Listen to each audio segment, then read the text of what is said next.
term master plan has a wide range of meaning, according to the context in which the planning process is conducted.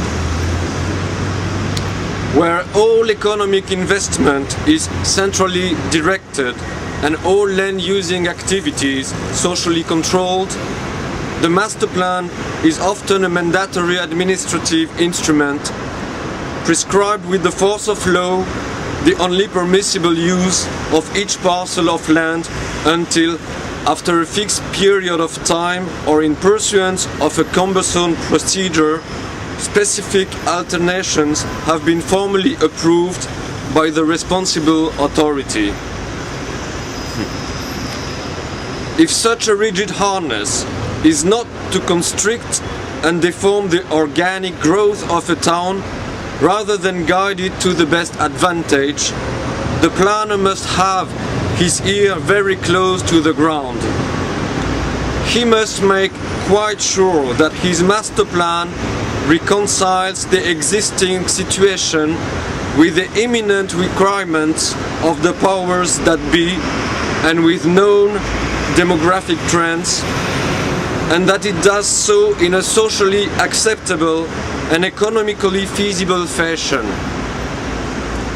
At the other extreme, in a pluralistic, private enterprise society, the master plan tends to be in the nature of a self-fulfilling prophecy, a vision of a possible future worked out in terms of things on the ground, not with any expectation that any part of it will actually be fulfilled, but rather in the hope of inspiring public enthusiasm for the policies it illustrates.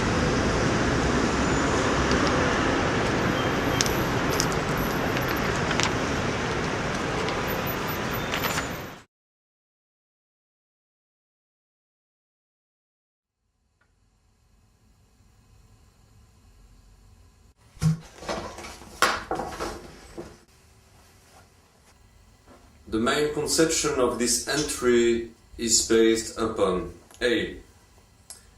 A contrast between the inner city core and the rest of the city center. B. An intimate treatment of the inner core and its strong framing by large residential buildings which form the city wall. C. An imposing building group with transportation loop symbolizing the main city gate and located on the east-west axis of the central urban composition. D. An integration of the left and right banks of the Vardar by their development with public buildings, shops, bridges and pedestrian squares and platforms. E. The incorporation of Calais Hill into the composition of the center. F. An emphasis of the heritage of the Shadjia complex by surrounding structures of a contrasting scale. The solution, involving the concentration of traffic movement along one cross route instead of by means of a cultural system, merits attention. But doubts are expressed as to whether such a concentration at one entry point is desirable. Pedestrian movement, generally, however, is well developed on a multi-level basis and allows the more important areas and buildings within the city center to be linked together.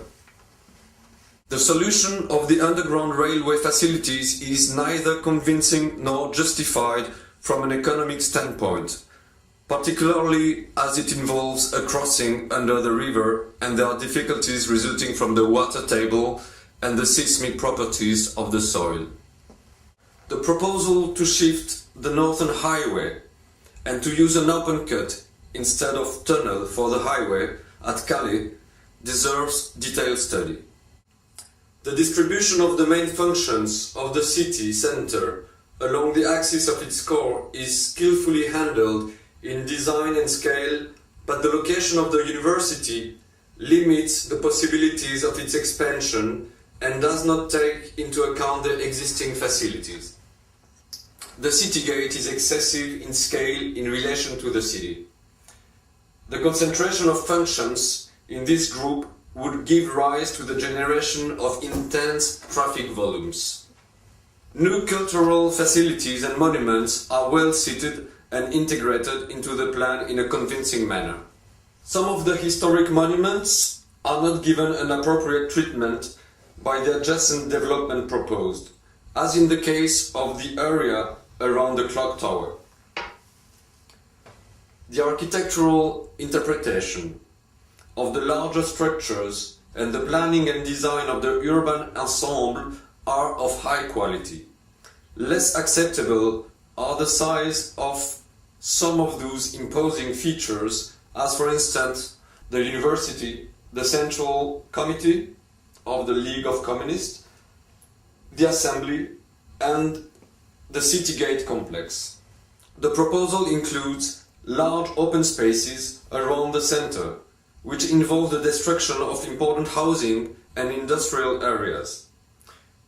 Within the inner core of the city, however, most of the existing buildings have been preserved.